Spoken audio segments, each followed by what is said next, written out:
Hey, welcome back to JG3 Reviews. My name is James. Here I like to explore the world of fountain pens, ink, paper, and today it's a fountain pen day. It's even better than that. This is one of those pens that goes into my series of pens from around the world. In this case, we are going to Germany, specifically a town called Grunwald just south of Munich, where we find the Ashera Fountain Pen Company. And this is a company that I'm kind of excited to talk to you about. So a couple of things right out of the box. One, they did send me this pen for review, and they want an honest review, and so do you, and that's exactly what I'm going to give you today.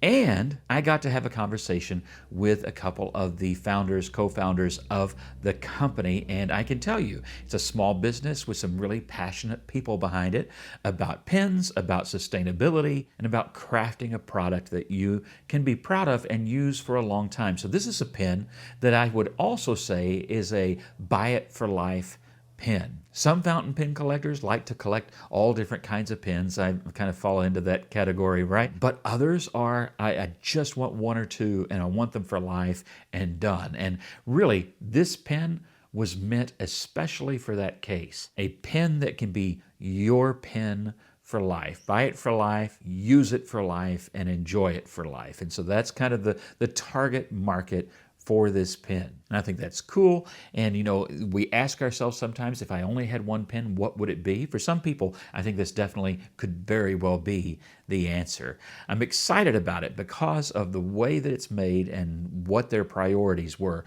So in this case, it is quality hard woods.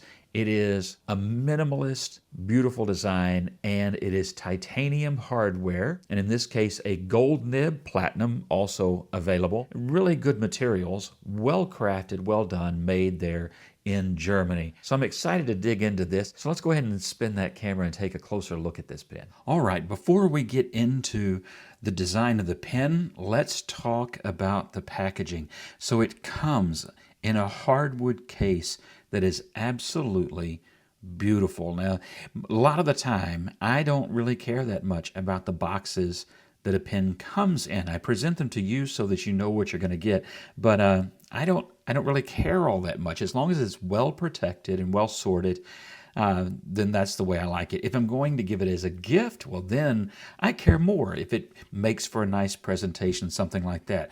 But the box here is as much buy it for life as the pen itself. And it has a couple of features about it that I think are very cool. One, clearly made from nice, solid wood. It is engraved with Ashera, the company name, and you will notice it has the pen-shaped dimple because it doubles as a pen rest, either as it comes, the whole box as a pen rest, or you can also simply use the top of the box, and that makes itself for a really nice pen rest.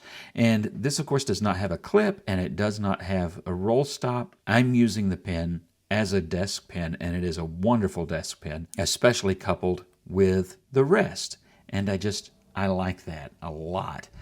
So very, very nice. It also has magnets, you'll see here, and that's how the box will stay secure. If you were going to travel, I would suggest taking it in the box, and that's what I'll do, is I will take this in my suitcase with it nice and secure in that box, and it will travel just fine. But I love that it has that dual purpose. It's not something you are going to ship the pen in and then toss, or, as I have done way too often, put on a shelf in the closet so that there are dozens of boxes in the closet that pens came in. No, this one has a use and a life and a purpose, and I do appreciate that. It's just not often that the box the pen comes in is such a nice piece. So when you do get your pen and you open up the box, you will again see that it is nestled in this really nicely carved out spot for the pen. Again,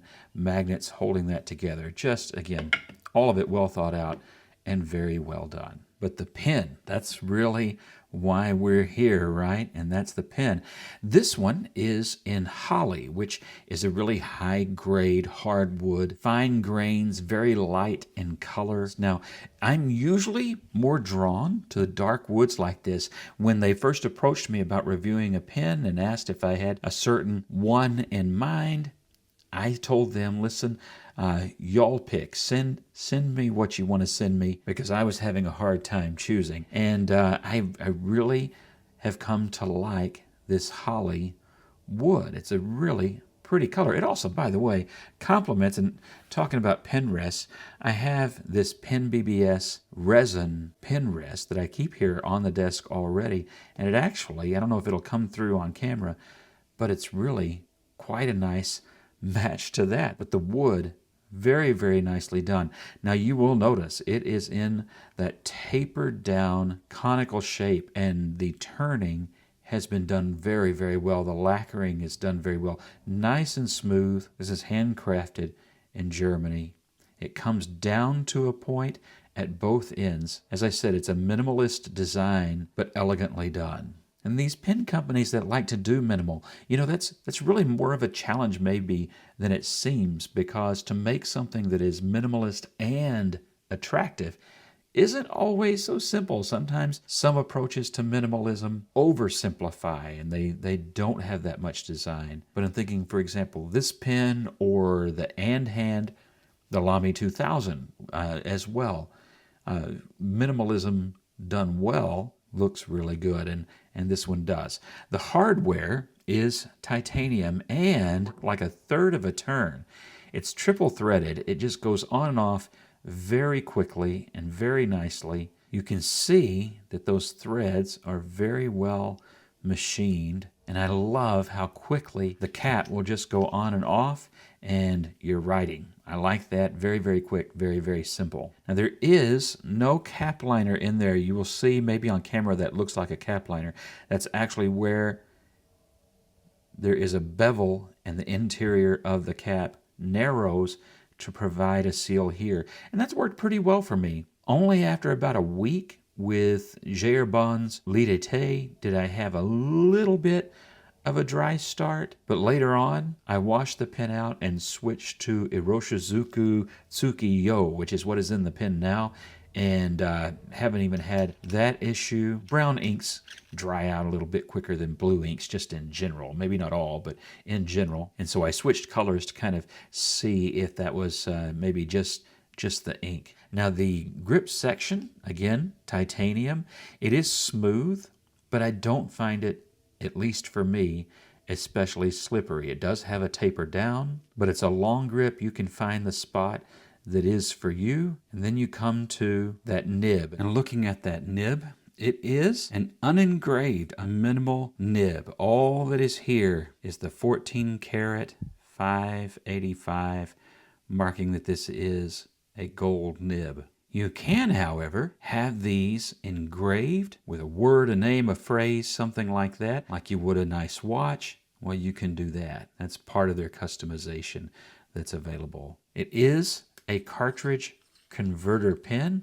Take off the barrel, and there is a Schmidt converter included as well. So you're looking at international standard cartridges and a converter. So that's the overview of the pen. Let's do a size comparison, because this, if you can't tell yet, is a big pen. All right, for our size comparison, I actually have all pretty good sized pens. Now you might not believe that looking at this lineup, but none of these pens are small. So let's start at the small-ish end of this. And first I have a Pilot Custom Heritage 912. That's a full-size pen, folks. It looks like I've got a Pro Gear slim-sized pen, but that's not true. This is a full-size pen. Just by comparison, let's put something that is actually small. Here is the Pilot Prera, just so you can understand how big the Custom Heritage is. None of these, again, none of them are small pens.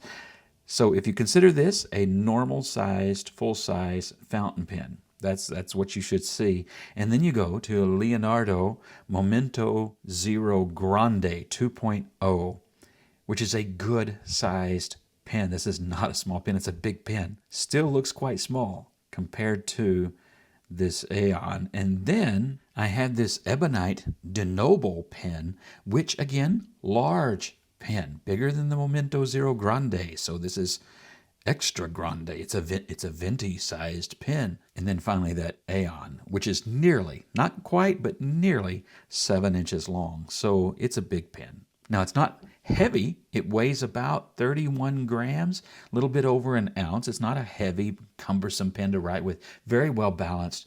We'll talk about that in the ergonomics of the pen. The Aeon does not post, so I'm not going to compare those lengths. But you can see here that unposted, it is a large pen still. But let's see how the pen actually does write.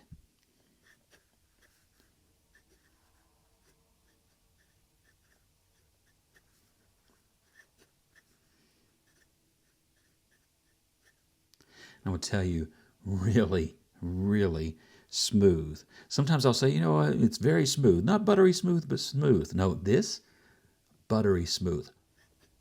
It's a medium. Again, it's a number 6.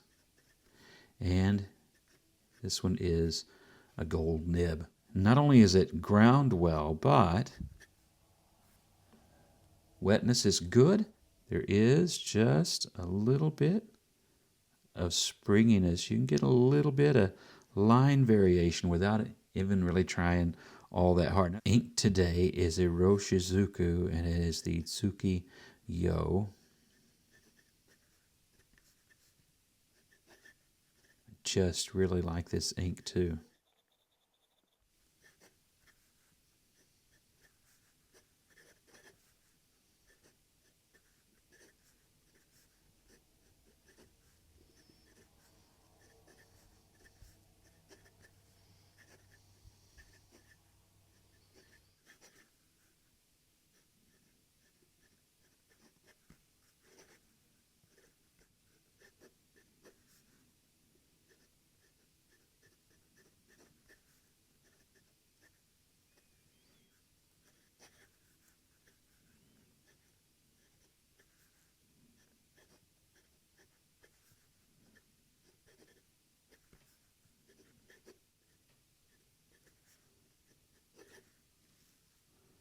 Again, writing with this pen, the balance is very nice. Let's talk about ergonomics.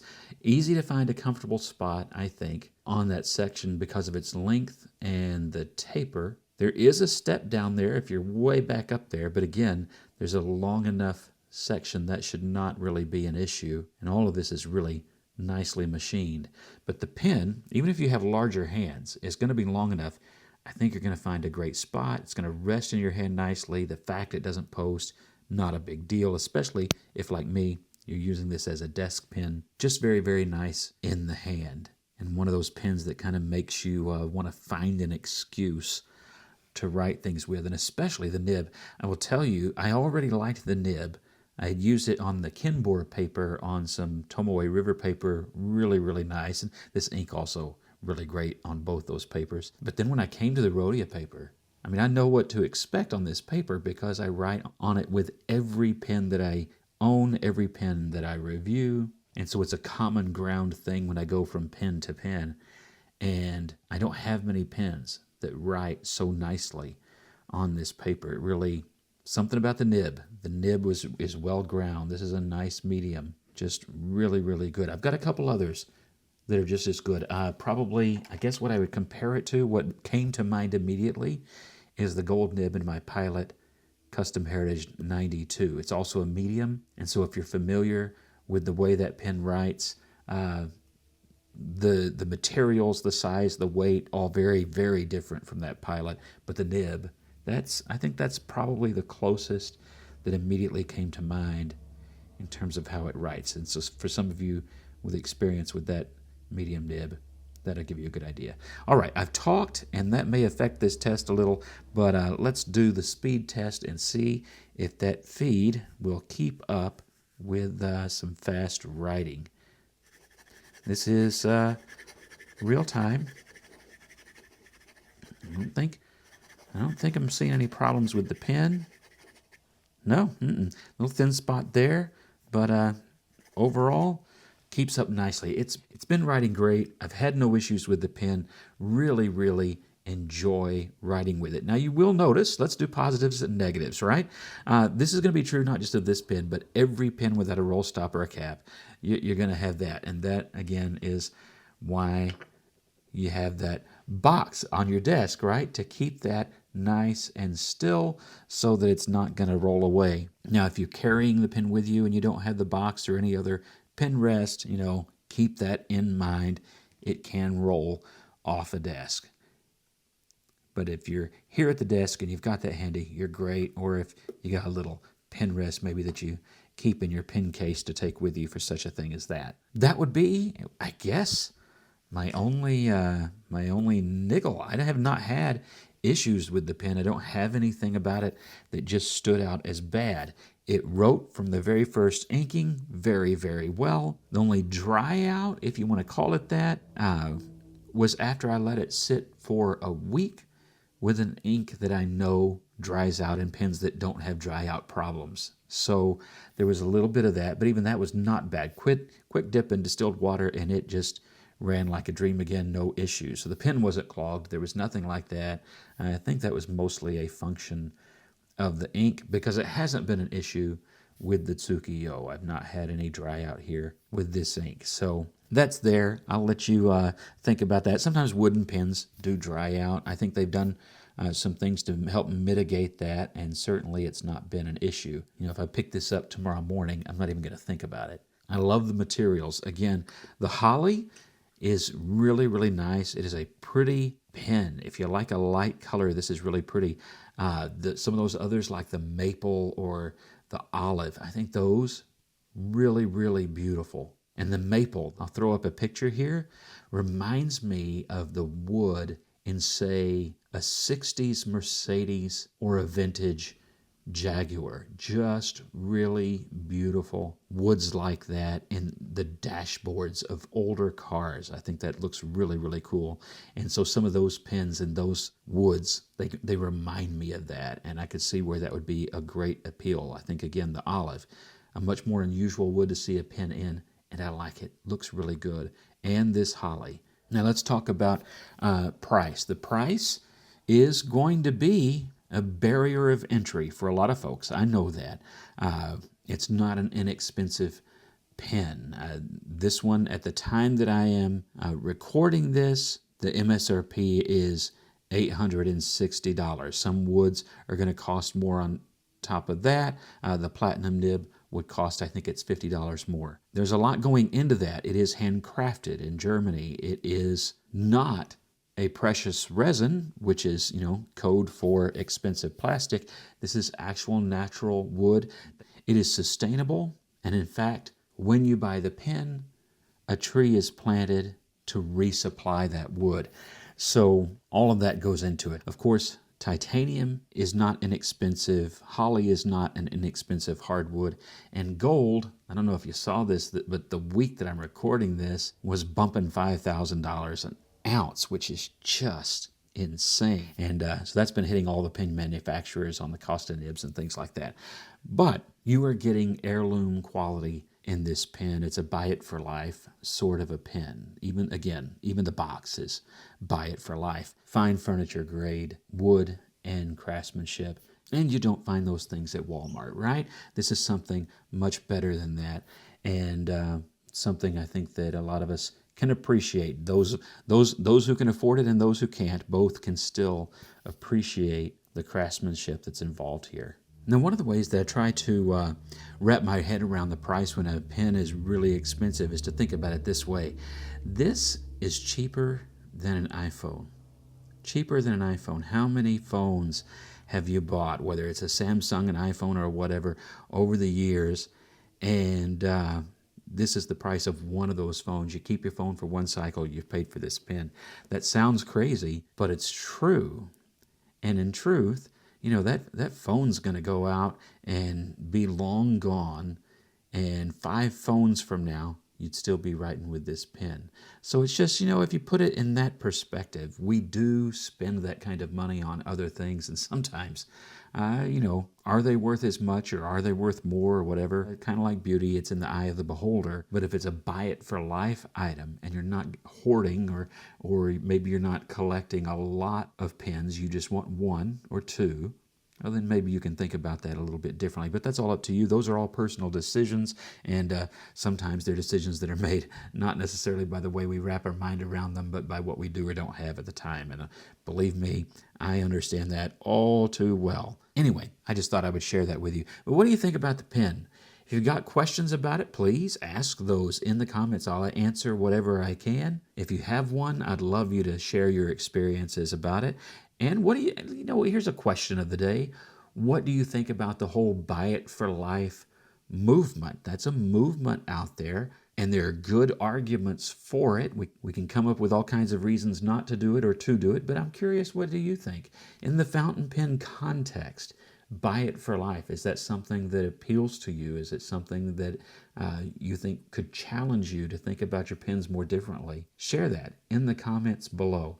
As always, I thank you for liking, sharing, subscribing, and don't forget, if you'd like to help support the channel and make more reviews possible, consider a membership. Click on join and you can see what the membership levels hold, and I thank you if you have already done that.